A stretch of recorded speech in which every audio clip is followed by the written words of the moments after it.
The capital நண்பர்களுக்கு வணக்கம். நான் உங்கள் நிரஞ்சன். ராகுல் காந்தி ஒரு பார்ட் டைம் பொலிட்டீஷியனா? பீகார் மாநிலத்துல அவரு அரசியல் பண்றதை விட்டுட்டு விடுமுறை எடுத்துக்கிட்டு ஜாலியா இருக்கிறாரா? இந்த கேள்விதான் பிரதானமா எழத் தொடங்கியிருக்கு. அதை பத்தி தான் இந்த வீடியோல நம்ம இன்னைக்கு ரொம்ப விரிவா பார்க்க இருக்கிறோம்.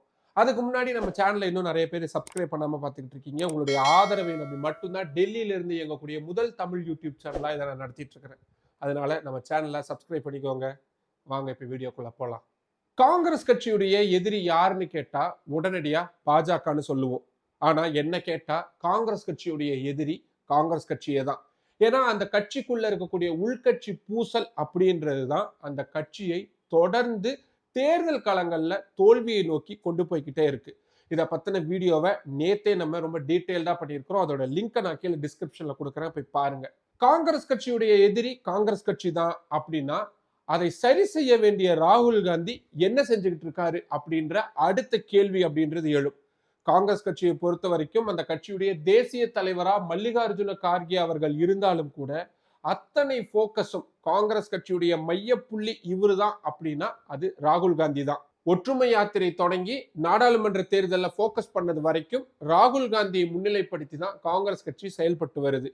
ஆனா இந்த செயல்பாடுகளுக்கு நியாயம் சேர்க்கக்கூடிய வகையில, அதாவது ஒரு கதாநாயகன் போன்ற ஒரு இடத்துல இருக்கக்கூடிய ராகுல் காந்தி அதுக்கு நியாயப்படுத்தக்கூடிய வேலைகள்ல இருக்கிறாரா அப்படின்னு கேட்டா அது நம்ம எல்லாருமே எழுப்ப வேண்டிய மிக முக்கியமான ஒரு கேள்வி. உதாரணத்துக்கு பீகார் மாநில சட்டப்பேரவை தேர்தல் காலத்தை மட்டுமே நம்ம எடுத்து பார்ப்போம். பீகார் மாநிலத்துக்கு 2 கட்டங்களா சட்டப்பேரவை தேர்தல் அப்படின்றது நடக்க இருக்கு. வரும் 6ஆம் தேதி முதல் கட்ட வாக்குப்பதிவு அப்படின்றதும் நடக்க இருக்கு. இவ்வளவு முக்கியமான சூழல்ல கடந்த 2 மாசமா ராகுல் காந்தி பீகார் மாநிலத்துக்கே போகல. இதை சொன்னா உங்களால நம்ப முடியுதா? ஆனா நம்பிதாங்க ஆகணும். ஏன்னா அதுதான் உண்மையும் கூட. பீகார் மாநிலத்தை மையமா வச்சுதான் ராகுல் காந்தி வாக்கு திருட்டு, ஓட்சோரி அப்படின்ற மிக முக்கியமான ஒரு ஆயுதத்தை கையில எடுத்து பெரிய அளவுல பிரச்சாரங்கள் பண்ணிக்கிட்டு இருந்தாரு.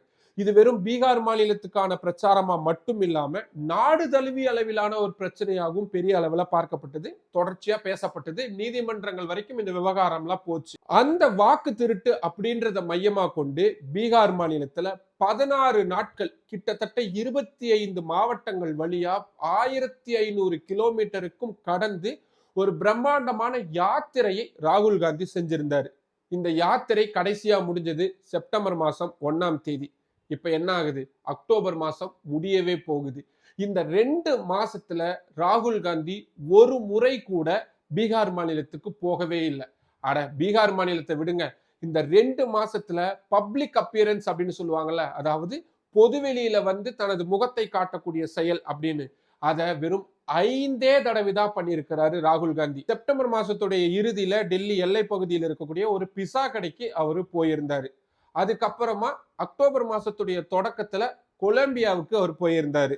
அக்டோபர் மாசம் 17ஆம் தேதி அஸ்ஸாம் மாநிலத்துல அந்த மாநிலத்துடைய மறைந்த பாடகரான ஜுபீன் அவர்களுடைய வீட்டுக்கு போயிருந்தாரு. நவம்பர் 6ஆம் தேதி வெளியே வந்திருந்த அவரு சமீபத்துல சத் பூஜாவை ஒட்டி டெல்லியில இருக்கக்கூடிய ஒரு ஸ்வீட்டு கடைக்கு போய் ஸ்வீட் எப்படி செய்யறது அப்படின்றத செஞ்சு அதை வீடியோவும் போட்டிருந்தாரு.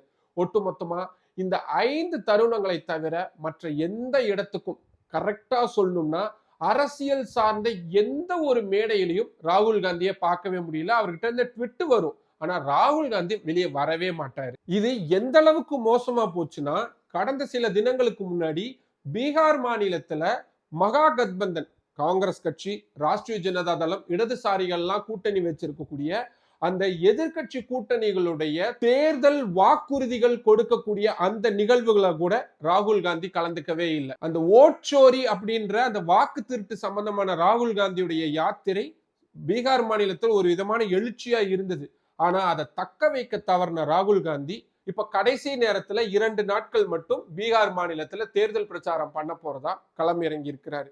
அந்த மொமெண்டம் அப்படின்னுவாங்கல்ல, ஒரு தேர்தல் பிரச்சாரத்துக்கான ஒரு பீக் டைம் அப்படின்றது இருக்கும். அந்த மொமெண்டமை ராகுல் காந்தி எங்க தவற விட்டுட்டாரோ அப்படின்ற ஒரு கேள்வியை நம்ம மட்டும் எழுப்பல, பெரும்பாலான நாளிதழ்கள் தலையங்கங்களா எழுதிக்கிட்டே தான் இருக்கிறாங்க. ராகுல் காந்தியே இப்படி இருக்கிறார்னா மற்ற தலைவர்களை கேட்கவே வேணாம். மல்லிகார்ஜுன கார்கே அவர்களுக்கு உடல்நிலை சரியா இல்லை அப்படின்றதுனால அவராலையும் பீகார் மாநிலத்துக்கு தொடர்ச்சியா போக முடியல. ராகுல் காந்தி யாத்திரை நடத்தினார்ல, அந்த யாத்திரையில கடைசியா கடந்துகிட்ட பிரியங்கா காந்தி அதுக்கப்புறம் பீகார் மாநிலத்துக்கு போவே இல்லை.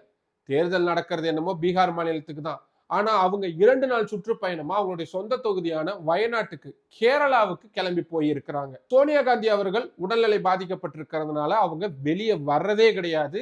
கட்சியுடைய மீட்டிங்ல கூட அவங்க கலந்துக்கிறது ரொம்பவும் அரிதான விஷயமா மாறி போயிருச்சு. இப்படி காங்கிரஸ் கட்சியுடைய முகமா இருக்கக்கூடிய காந்தி குடும்பத்தை சேர்ந்தவங்களும் சரி, அக்கட்சியுடைய தேசிய தலைவரான மல்லிகார்ஜுனா கார்கேவும் சரி, பீகார் மாநிலத்துல கம்ப்ளீட்டான ஒரு ஆப்சன்ட்ல இருக்கிறாங்க அப்படின்றத நம்ம சொல்ல வேண்டியதா இருக்கு.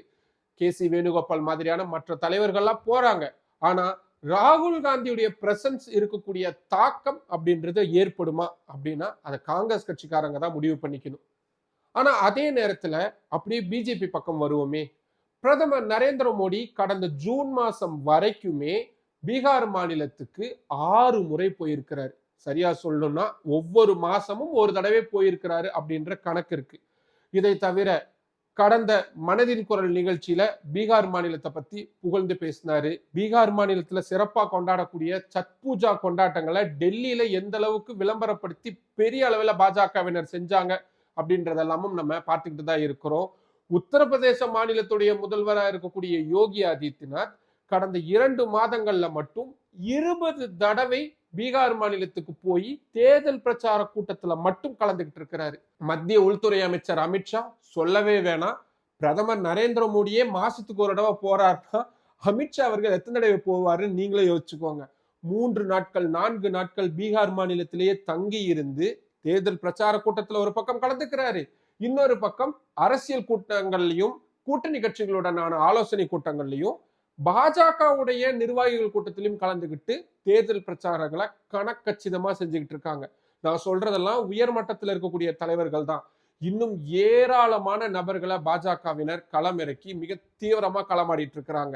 காங்கிரஸ் கட்சியுடைய இந்த ஆப்சன்ட் காரணமாகவும், குறிப்பா ராகுல் காந்தியுடைய இந்த பொறுப்பின்மையின் காரணமாகவும் இந்த அத்தனை சுமையும் யார்கிட்ட போய் சேர்ந்திருக்கு? அது ராஷ்டிரிய ஜனதா தள கட்சியுடைய தலைவரான தேஜஸ்வி யாதவ் கிட்ட தான். அவர் ஒற்றை ஆளா இருந்து பீகார் மாநிலத்துல தீவிரமான சுற்றுப்பயணம் அப்படின்றது செஞ்சுக்கிட்டு இருக்கிறாரு. ஒரு பக்கம் தேஜஸ்வி யாதவுடைய சகோதரரான தேஜ் பிரதாப் தேஜஸ்வி யாதவுக்கு எதிராகவே பிரச்சாரங்கள்லாம் செஞ்சுக்கிட்டு இருக்காரு. இன்னொரு பக்கம் லாலு பிரசாத் யாதவுக்கு தொடர்ச்சியா வழக்குகள்ல அவருக்கு எதிரான தீர்ப்புகள் அப்படின்றது வந்துகிட்டு இருக்கு.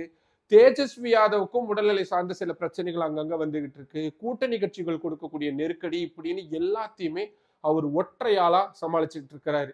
ஆனா இத்தனையும் செய்யக்கூடிய தேஜஸ்வி யாதவை முதல்வர் வேட்பாளரா முன்னிறுத்தணும் அப்படின்னு ராஷ்டிரிய ஜனதா தளம் கேட்டா காங்கிரஸ் கட்சியினர் உடனடியா போர்க்கொடி தூக்குறாங்க. அதெல்லாம் பண்ண முடியாது, எலெக்ஷனுக்கு அப்புறம் பாத்துக்கலான்னு. கடந்த தேர்தல்ல 70 இடங்களை எங்களுக்கு வேணும்னாலே வேணும்னு சண்டை போட்டு வாங்கின காங்கிரஸ் வெறும் 19 தொகுதியில தாங்க ஜெயிச்சிருந்தாங்க. ஆனா இப்படி இருக்கக்கூடிய காங்கிரஸ் கட்சி அவங்களும் தேர்தல் வேலையை செய்ய மாட்டாங்க, ராகுல் காந்தியும் களத்துக்கு போக மாட்டாரு, இருக்கக்கூடிய தேஜஸ்வி யாதவ் செய்யறாருன்னா அவரையும் காலை பிடிச்சு இழுக்கக்கூடிய வேலைகளை செஞ்சுக்கிட்டு இருக்காங்க. ஒட்டு மொத்தத்துல ராகுல் காந்தி ஒரு ஒரு தலைவன் இடத்துல இருக்கக்கூடிய அவருடைய அந்த அன்பிரசன்ஸ் அப்படின்றது எங்க பீகார் மாநிலத்துல காங்கிரஸ் கட்சிக்கும் அதனுடைய கூட்டணி கட்சிகளுக்கும் பயங்கர பின்னடைவா போய் முடிஞ்சிருமோ அப்படின்றதுதான் எல்லாருமே ரொம்ப அதிர்ச்சியுடன் பார்க்கக்கூடிய ஒரு மிக முக்கியமான தருணமா இருக்கு. ராகுல் காந்தியுடைய இந்த செயல்பாடுகளை நீங்க எப்படி பாக்குறீங்க? இது சம்பந்தமான கருத்துக்கள் உங்களுக்கு ஏதேனும் இருந்துச்சுன்னா அதை கீழே கமெண்ட் பாக்ஸ்ல சொல்லுங்க. மற்றும் ஒரு வீடியோவில் சந்திக்கலாம். நன்றி. நம்மளோட த கேபிட்டல் சேனல்ல இன்னும் நிறைய பேர் சப்ஸ்கிரைப் பண்ணாம பார்த்துட்டு இருக்கீங்க. உங்களுக்கே தெரியும், உங்களுடைய ஆதரவை நம்பிதான் டெல்லியில இருந்து இயங்கக்கூடிய முதல் தமிழ் யூடியூப் சேனலை அதை நான் நடத்திட்டு இருக்கிறேன்.